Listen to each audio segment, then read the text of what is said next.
ಈಗ ಪಶ್ಚಿಮ ಬಂಗಾಳ ಅಂತ ಅಂದರೆ ಅಲ್ಲಿ ಒಂದು ಮೇಜರ್ ಡೆವಲಪ್ಮೆಂಟ್ ಆಗಿದೆ. ಎಲೆಕ್ಷನ್ ಆದಮೇಲೆ ಇಷ್ಟು ವರ್ಷಗಳ ಕಾಲ, ಸತತ 15 ವರ್ಷಗಳ ಕಾಲ ದೀದಿ ಆಳ್ವಿಕೆ ಏನಿತ್ತು ಅದಕ್ಕೆ ಕೊನೆಗೂ ಬ್ರೇಕ್ ಬಿದ್ದಿದೆ. ಇದೀಗ ಬಿಜೆಪಿ ತನ್ನ ಪಾರುಪತ್ಯವನ್ನು ಪಶ್ಚಿಮ ಬಂಗಾಳದಲ್ಲಿ ಸ್ಥಾಪನೆ ಮಾಡಿದೆ. ಸುವೇಂದು ಅಧಿಕಾರಿ ನೇತೃತ್ವದ ಬಿಜೆಪಿ ಸರ್ಕಾರ ಒಂದಷ್ಟು ಮೇಜರ್ ಚೇಂಜಸ್ನ ಪಶ್ಚಿಮ ಬಂಗಾಳದಲ್ಲಿ ಮಾಡೋದಕ್ಕೆ ಹೊರಟಿದೆ. ಅಂದರೆ ಇಲ್ಲಿವರೆಗೂ ಪಶ್ಚಿಮ ಬಂಗಾಳ ಅಂತಂದರೆ ಒಂದಷ್ಟು ಅಕ್ರಮ ಅಥವಾ ಹಿಂಸಾಚಾರ, ಗದ್ದಲ, ಗುದ್ದಾಟ ಇವೆಲ್ಲವೂ ಇತ್ತು. ಆದರೆ ಹಿಂದೆ ಇದ್ದಂತಹ ಪಶ್ಚಿಮ ಬಂಗಾಳವನ್ನು ಕಂಪ್ಲೀಟ್ ಆಗಿ ಚೇಂಜ್ ಮಾಡ್ತೀವಿ ಅಂತ ಬಿಜೆಪಿ ಸರ್ಕಾರ ಶಪಥವನ್ನು ಮಾಡಿದೆ. ಹೀಗಾಗಿ ಒಂದಷ್ಟು ಸರ್ಜರಿಗಳನ್ನು ಮಾಡ್ಕೊಳ್ತಾ ಬರ್ತಾ ಇದೆ. ಮೊದಲನೇದಾಗಿ 243 ಅಧಿಕಾರಿಗಳೇನಿದ್ರು ಅವರಿಗೆ ಗೇಟ್ ಪಾಸ್ ನೀಡಲಾಗಿದೆ. ಹಾಗೆ ಮಮತಾ ಬ್ಯಾನರ್ಜಿ ಅವರ ನೆರಳಿನಲ್ಲಿ ಬೆಚ್ಚಗಿದ್ದಂತಹ ಒಂದಿಷ್ಟು ಭ್ರಷ್ಟ ಅಧಿಕಾರಿಗಳು ಕೂಡ ಬ್ರೇಕ್ ಹಾಕಿದ್ದಾರೆ. ಇದು ಇವತ್ತಿನ 3ನೇ ಸ್ಟೋರಿಯಲ್ಲಿ ನೋಡ್ತಾ ಹೋಗೋಣ. ಮೊದಲನೇದಾಗಿ ಬ್ಯೂರೋಕ್ರಸಿಗೆ ಸರ್ಜರಿ. 243 ಅಧಿಕಾರಿಗಳು ವಜಾ ಆಗಿದ್ದಾರೆ. ಆಡಳಿತವನ್ನು ಶುದ್ಧೀಕರಿಸೋದಕ್ಕೆ ಸಿಎಂ ಸುವೇಂದು ಅಧಿಕಾರಿ ಕಠಿಣ ಕ್ರಮಗಳನ್ನು ಕೈಗೊಂಡಿದ್ದಾರೆ.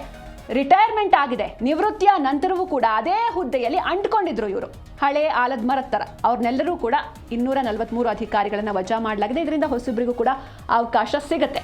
IAS IPS ಅಧಿಕಾರಿಗಳಿಗೆ ಕೇಂದ್ರ ಸರ್ಕಾರದ ತರಬೇತಿಯನ್ನು ಕಡ್ಡಾಯ ಮಾಡಲಾಗಿದೆ. ಈ ಹಿಂದೆ ಈ ರೂಲ್ಸ್ ಇರಲಿಲ್ಲ. ಅಂದರೆ ಕಂಪ್ಲೀಟ್ ಆಗಿ TMC ಏನಿತ್ತು ಸರ್ಕಾರ, ಕೇಂದ್ರ ಸರ್ಕಾರದ ಜೊತೆ ಯಾವುದೇ ಒಳ್ಳೆಯಾದಂತಹ ಸಂಬಂಧವನ್ನು ಇಟ್ಕೊಂಡೇ ಇರಲಿಲ್ಲ. ಆದರೆ ಈಗ ಬಿಜೆಪಿ IAS ಹಾಗೂ IPS ಅಧಿಕಾರಿಗಳಿಗೆ ಕೇಂದ್ರ ಸರ್ಕಾರದ ತರಬೇತಿ ಕಡ್ಡಾಯ ಅಂತ ಹೇಳ್ಕೊಂಡಿದೆ. ಹಾಗೆ ಈ ಹಿಂದೆ ವೆಸ್ಟ್ ಬೆಂಗಾಲ್ ಯಾಕೆ ಡೆವಲಪ್ ಆಗಿಲ್ಲ ಅನ್ನೋದಕ್ಕೆ ಇದು ಒಂದು ರೀಸನ್. ಯಾಕಂದರೆ ಕೇಂದ್ರ ಸರ್ಕಾರದ ಟ್ರೈನಿಂಗ್ ಇರ್ತಾ ಇರಲಿಲ್ಲ, ಅವ್ರ ಜೊತೆ ಲಿಂಕ್ ಇರ್ತಿರಲಿಲ್ಲ, ಕಾಂಟ್ಯಾಕ್ಟ್ ಇರ್ತಾ ಇರಲಿಲ್ಲ. ಹಾಗೆ ಕೇಂದ್ರ ಮತ್ತು ರಾಜ್ಯದ ನಡುವಿನ ಆಡಳಿತಾತ್ಮಕ ಕಂದಕವನ್ನು, ಆ ಗ್ಯಾಪ್ ಏನಿದೆ ಅದನ್ನು ಮುಚ್ಚೋದಕ್ಕೆ ಮಾಸ್ಟರ್ ಪ್ಲಾನ್ ಮಾಡಲಾಗಿದೆ. ದಶಕಗಳಿಂದ ಜಡತ್ವ ಹೊಂದಿದ್ದ ಬಂಗಾಳದ ಬ್ಯೂರೋಕ್ರಸಿಯಲ್ಲಿ ಹೊಸ ಸಂಚಲನ. ಅದೇ ಹಳಬ್ರು, ಹಳೆ ಆಲದ ಮರ, ನಾನು ಆಗಲೇ ಹೇಳಿದಾಗೆ ಅವರನ್ನೇ ಕಂಟಿನ್ಯೂ ಮಾಡ್ಕೊಂಡು ಹೋಗ್ತಾ ಇದ್ರು, ರಿಟೈರ್ಮೆಂಟ್ ಆದರೂ ಕೂಡ. ಹೀಗಾಗಿ ಅವ್ರನ್ನೆಲ್ಲ ಕಿತ್ತು ಬಿಸಾಕಿದ್ದಾರೆ. ಈಗ ಹೊಸಬ್ರು ಎಂಟ್ರಿ ಕೊಡುವಂಥ ಅವಕಾಶ. ಹಾಗೆ ಮತ್ತೊಂದು ಮೇಜರ್ ವಿಷಯ, ಇಂಪಾರ್ಟೆಂಟ್ ವಿಷಯ ಅಂತಂದರೆ, ಈಗ ಕರ್ನಾಟಕ ಅಂತ ಅಂದರೆ ವಿಧಾನಸಭೆ ಕಲಾಪ ನಡೀತಾ ಇರಬೇಕಾದ್ರೆ ನಮ್ಮೆಲ್ಲರಿಗೂ ಕೂಡ ಲೈವ್ ಸ್ಟ್ರೀಮಿಂಗ್ ಇರುತ್ತೆ. ಅಲ್ಲಿ ನಮ್ಮ ಶಾಸಕರು, ನಾವು ಎಲೆಕ್ಟ್ ಮಾಡಿರುವಂತಹ ಶಾಸಕರು ನಮ್ಮ ಜಿಲ್ಲೆಯ ಪರವಾಗಿ, ನಮ್ಮ ಊರಿನ ಪರವಾಗಿ ಏನೆಲ್ಲ ಹೇಳ್ತಾರೆ, ಏನೆಲ್ಲ ವಿಷಯಗಳನ್ನ ಚರ್ಚೆ ಮಾಡ್ತಾರೆ ಅನ್ನೋದು ನಮಗೆ ಲೈವ್ ಆಗಿ ಗೊತ್ತಾಗುತ್ತೆ. ಬಟ್ ವೆಸ್ಟ್ ಬೆಂಗಾಲಲ್ಲಿ ಆ ರೀತಿ ಇರಲಿಲ್ಲ, ಯಾವುದೇ ರೀತಿ ಲೈವ್ ಸ್ಟ್ರೀಮಿಂಗ್ ಇರಲಿಲ್ಲ. ಈಗ ಮಹತ್ವದ ಚೇಂಜ್ ಆಗಿದೆ. ಸುವೇಂದು ಅಧಿಕಾರಿ ಅವರು ಈ ಒಂದು ಮಹತ್ವದ ಚೇಂಜ್ನ ಮಾಡಿದ್ದಾರೆ. ವಿಧಾನಸಭೆ ಕಲಾಪ ನೇರ ಪ್ರಸಾರ ಇನ್ಮುಂದೆ ಸಿಗುತ್ತೆ.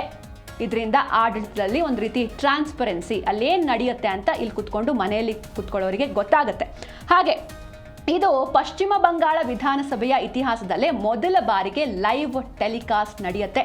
ಹೀಗಾಗಿ ಜನಪ್ರತಿನಿಧಿಗಳು ಯಾವ ರೀತಿ ಬಿಹೇವ್ ಮಾಡ್ತಾರೆ, ನಾವು ಎಲೆಕ್ಟ್ ಮಾಡಿರುವಂತಹ ಜನಪ್ರತಿನಿಧಿಗಳು ನಮ್ಮ ಜಿಲ್ಲೆಗಾಗಿ, ನಮ್ಮ ಊರಿಗಾಗಿ ಯಾವ ರೀತಿ ಅಲ್ಲಿ ಧ್ವನಿಯನ್ನು ಎತ್ತಾರೆ, ಅದು ಜನರಿಗೂ ಕೂಡ, ನಾಗರಿಕರಿಗೆ ಗೊತ್ತಾಗುತ್ತೆ ಅನ್ನುವಂಥ ಕಾರಣಕ್ಕೆ ಸಿಎಂ ಮಹತ್ವದ ನಿರ್ಧಾರವನ್ನು ಕೈಗೊಂಡಿದ್ದಾರೆ. ಬಿಜೆಪಿಯ ರತೀಂದ್ರ ಬೋಸ್ ಬಂಗಾಳ ವಿಧಾನಸಭೆಯ ನೂತನ ಸ್ಪೀಕರ್ ಆಗಿ ಆಯ್ಕೆಯಾಗಿದ್ದಾರೆ. ಇದರ ಜೊತೆಗೆ ಸದನದಲ್ಲಿ ಆರೋಗ್ಯಕರ ಚರ್ಚೆಗೆ ಬಲಿಷ್ಠ ವಿರೋಧ ಪಕ್ಷದ ಅಗತ್ಯ ಇದೆ ಅಂತ ಸುವೇಂದು ಅಧಿಕಾರಿ ಹೇಳಿದ್ದಾರೆ. ಸಂವಿಧಾನದ ಚೌಕಟ್ಟಿನಲ್ಲಿ ಸದನವನ್ನು ಮುನ್ನಡೆಸೋದಕ್ಕೆ ಈ ಒಂದು ಪಾರದರ್ಶಕ ವ್ಯವಸ್ಥೆಯನ್ನು ಜಾರಿ ಮಾಡಲಾಗಿದೆ. ಅಂದರೆ ಜಸ್ಟ್ ಇಮ್ಯಾಜಿನ್ ಮಾಡ್ಕೊಳ್ಳಿ, ಇಲ್ಲಿವರೆಗೂ ಕೂಡ ಎಷ್ಟು ಹಿಂದೆ ಉಳಿದಿದ್ದಾರೆ ವೆಸ್ಟ್ ಬೆಂಗಾಲ್ನ ಜನರು. ಅಂದರೆ ತಾವು ಎಲೆಕ್ಟ್ ಮಾಡಿರುವಂಥ ಶಾಸಕರು ತಮ್ಮ ಕಾಳಜಿ ಬಗ್ಗೆ ಏನು ಮಾತಾಡ್ತಾರೆ ಕಲಾಪದಲ್ಲಿ ಅನ್ನೋದು ಕೂಡ ಅವರಿಗೆ ಗೊತ್ತಾಗ್ತಾ ಇರಲಿಲ್ಲ. ಅಷ್ಟರ ಮಟ್ಟಿಗೆ ಹಿಂದೆ ಉಳಿದಿದ್ರು.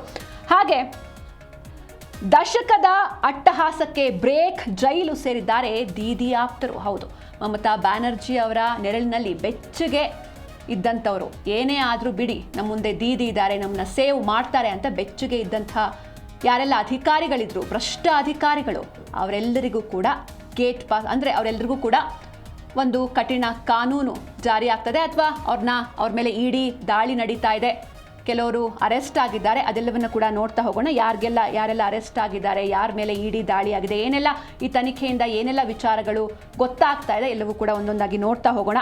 ಇನ್ನು ಉದ್ಯೋಗ ಹಗರಣದ ಆರೋಪದಲ್ಲಿ, ಅದು ಕೂಡ ಕೋಟಿ ಉದ್ಯೋಗ ಹಗರಣದ ಆರೋಪದಲ್ಲಿ ಮಾಜಿ ಸಚಿವ ಸುಜಿತ್ ಬೋಸ್ ಇವರನ್ನ ಇಡಿ ಅರೆಸ್ಟ್ ಮಾಡಿದೆ. ಹಾಗೆ ಹೌರಾದ TMC ಮುಖಂಡ ಶಮಿ ಅಹಮದ್ ನಿವಾಸದ ಮೇಲೆ ದಾಳಿಯಾಗಿದೆ. ಈ ಒಂದು ದಾಳಿಯ ಟೈಮ್ನಲ್ಲಿ ಒಂದು ರಹಸ್ಯ ಫ್ಲ್ಯಾಟ್, ಹಾಗೆ ಒಂದು ರಹಸ್ಯ ಕೋಣೆ ಇರೋದು ಕೂಡ ಪತ್ತೆಯಾಗುತ್ತೆ. ಹಾಗೆ ಒಡಿಸ್ಸಾದಲ್ಲಿ ಅಡಗಿದ್ದ TMC ನಾಯಕ ನಾರಾಯಣ್ ರಂಜಿತ್ನನ್ನು ಅರೆಸ್ಟ್ ಮಾಡಲಾಗಿದೆ. ಹಾಗೆ ಭ್ರಷ್ಟಾಚಾರ ಮತ್ತು ಬಾಂಬ್ ದಾಳಿ ಪ್ರಕರಣದ ಆರೋಪಿಗಳಿಗೆ ಕಾನೂನು ಕುತ್ತಿಗೆಗೆ ಸುತ್ತಕೊಂಡಿದೆ. ರಾಜ್ಯ ಬಿಟ್ಟು ಪರಾರಿ ಆಗ್ತಾ ಇದ್ದಾರೆ ತೃಣಮೂಲ ಕಾಂಗ್ರೆಸ್ನ ಪ್ರಭಾವಿ ನಾಯಕರು. ಯಾಕಂದರೆ ಅವ್ರನ್ನ ಸೇವ್ ಮಾಡೋದಕ್ಕೆ ಅಲ್ಲಿ ದೀದಿ ಇಲ್ಲ. ಹೀಗಾಗಿ ಸಿಕ್ಕಾಕೊಳ್ತೀವಿ, ಇಷ್ಟು ದಿನ ಬೆಚ್ಚಗಿದ್ವಿ ದೀದಿ ನೆರಳಲ್ಲಿ, ಈಗ ಸಿಕ್ಕಾಕೊಳ್ತೀವಿ ಅನ್ನುವಂಥ ಹೆದರಿಕೆಯಿಂದ ರಾಜ್ಯ ಬಿಟ್ಟು ಬೇರೆ ಕಡೆಗೆ ಪರಾರಿ ಆಗ್ತಾ ಇದ್ದಾರೆ.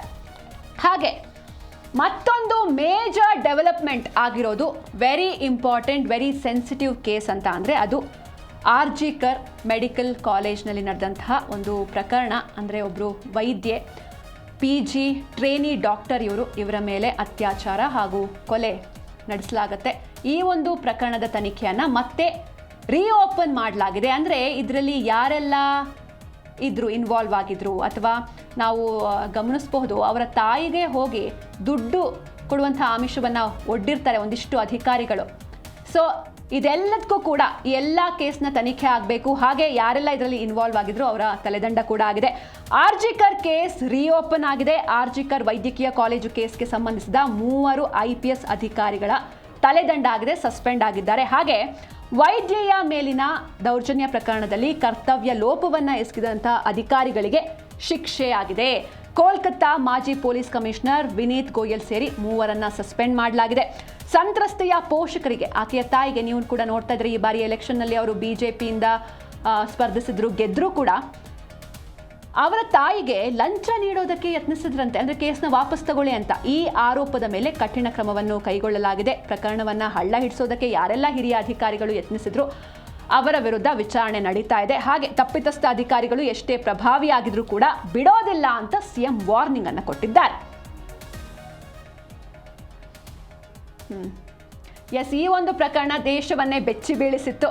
ಆದರೆ ಯಾವಾಗ ಈ ಪ್ರಕರಣ ನಡೆಯುತ್ತೆ, ಒಂದು ಉಡಾಫೆ ಉತ್ತರವನ್ನು ಮಮತಾ ಬ್ಯಾನರ್ಜಿ ಕೊಟ್ಟಿದ್ರು. ಅಂದರೆ ಹೆಣ್ಮಕ್ಳು ರಾತ್ರಿ 8 ಗಂಟೆ ಮೇಲೆ ಯಾಕೆ ಆಚೆ ಹೋಗಬೇಕು ಅನ್ನೋದಾಗಿ ಒಂದು ಹೆಣ್ಣಾಗಿ ಮಮತಾ ಬ್ಯಾನರ್ಜಿಯವರು ಒಂದು ನೆಗ್ಲಿಜೆನ್ಸ್ ಉತ್ತರವನ್ನು ಕೊಟ್ಟಿದ್ರು. ಇದು ಕೂಡ ಸಾಕಷ್ಟು ಆಕ್ರೋಶಕ್ಕೆ ಕಾರಣವಾಗಿತ್ತು.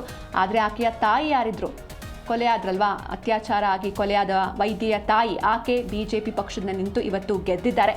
ಸೊ ಹೀಗೆ ನೆಕ್ಸ್ಟ್ ನೋಡ್ತಾ ಹೋಗೋದಾದ್ರೆ ಇನ್ನೆಲ್ಲ ಕ್ರಮಗಳು ಅಂತ ನೋಡ್ತಾ ಹೋಗೋದಾದ್ರೆ, ಈಗ ವೆಸ್ಟ್ ಬೆಂಗಾಲ್ ಅಂತ ಬಂದರೆ ಅಲ್ಲಿ ಮೇನ್ ಪ್ರಾಬ್ಲಮ್ ಅಂದರೆ ಈ ನುಸುಳುಕೋರರು, ಗಡಿಯಲ್ಲಿ ಈ ನುಸುಳುಕೋರರ ಸಮಸ್ಯೆ. ಬಾಂಗ್ಲಾದೇಶದಿಂದ ಅಕ್ರಮವಾಗಿ ಬರ್ತಾರೆ. ಸೊ ಇದನ್ನು ತಡೆಗಟ್ಟೋದಕ್ಕೆ ಒಂದಷ್ಟು ಕ್ರಮಗಳನ್ನು ಸುವೇಂದು ಅಧಿಕಾರಿ ನೇತೃತ್ವದ BJP ಸರ್ಕಾರ ಮಾಡ್ತಾ ಇದೆ. ಏನೆಲ್ಲ ಕ್ರಮಗಳು ಅಂತ ನೋಡ್ತಾ ಹೋಗೋದಾದ್ರೆ, ಗಡಿಯಲ್ಲಿ BSFಗೆ ಮುಕ್ತ ಅಧಿಕಾರವನ್ನು, ಫ್ರೀ ಹ್ಯಾಂಡ್ನ ನೀಡಲಾಗಿದೆ. ಏನು ರಿಸ್ಟ್ರಿಕ್ಷನ್ ಇಲ್ಲ. ಬಾಂಗ್ಲಾ ಗಡಿಯಲ್ಲಿ ಬೇಲಿಯನ್ನು ನಿರ್ಮಿಸೋದಕ್ಕೆ 45 ದಿನಗಳಲ್ಲಿ ಭೂಮಿ ಮಂಜೂರಾತಿಗೆ ಆದೇಶವನ್ನು ನೀಡಲಾಗಿದೆ. ಹಾಗೆ ನುಸುಳುವಿಕೆ ತಡೆಯೋದಕ್ಕೆ BSFಗೆ ಪೂರ್ಣ ಸಹಕಾರ ನೀಡಬೇಕು ಅಂತ ಸುವೇಂದು ಸೂಚನೆಯನ್ನು ನೀಡಿದ್ದಾರೆ. ರಾಜ್ಯದಲ್ಲಿ ಸ್ಥಗಿತಗೊಂಡಿದ್ದ ಕೇಂದ್ರ ಸರ್ಕಾರದ ಜನಗಣತಿ ಪ್ರಾಸೆಸ್ ಸ್ಥಗಿತ ಆಗಿತ್ತು, ಅದು ಮತ್ತೆ ವಾಪಸ್ ಆರಂಭ ಆಗುತ್ತೆ. ಮೊದಲ ಕ್ಯಾಬಿನೆಟ್ನಲ್ಲೇ ಕೇಂದ್ರದ ಆಯುಷ್ಮಾನ್ ಭಾರತ್ ಯೋಜನೆಗೆ ಸುವೇಂದು ಅಧಿಕಾರಿ ನೇತೃತ್ವದ BJP ಸರ್ಕಾರ ಅನುಮೋದನೆಯನ್ನು ನೀಡಿದೆ. ಅಧಿಕೃತ ಅನುಮೋದನೆ ನೀಡುವ ಮೂಲಕ ರಾಷ್ಟ್ರೀಯ ಭದ್ರತೆ ಮತ್ತು ಜನ ಕಲ್ಯಾಣಕ್ಕೆ ದಶಕಗಳ ಬಳಿಕ ಮೊದಲ ಆದ್ಯತೆಯನ್ನು ನೀಡಿದ್ದಾರೆ. ಹೀಗಾಗಿ ಇವರು ಮಾಡಿರುವಂಥ ಒಂದಿಷ್ಟು ಡೆವಲಪ್ ಅಥವಾ ಚೇಂಜಸ್ ಏನಿದೆ, ಇದು ಯಾವ ರೀತಿ ಮುಂದೆ ರಿಸಲ್ಟ್ನ ಕೊಡುತ್ತೆ, ಏಕೆಂದರೆ ರೀಬೂಟ್ ಮಾಡ್ತೀವಿ, ವೆಸ್ಟ್ ಬೆಂಗಾಲ್ನ ಕಂಪ್ಲೀಟಾಗಿ ಚೇಂಜ್ ಮಾಡ್ತೀವಿ ಅನ್ನೋದು ಇವರ ಒಂದು ಆಶಯ. ಹೀಗಾಗಿ ಈ ಆಶಯ ಯಾವ ರೀತಿ ನೆರವೇರುತ್ತೆ, ಈಡೇರುತ್ತೆ, ಏನು ಎತ್ತ ಎಲ್ಲವನ್ನು ಕೂಡ ನೋಡ್ತಾ ಹೋಗೋಣ.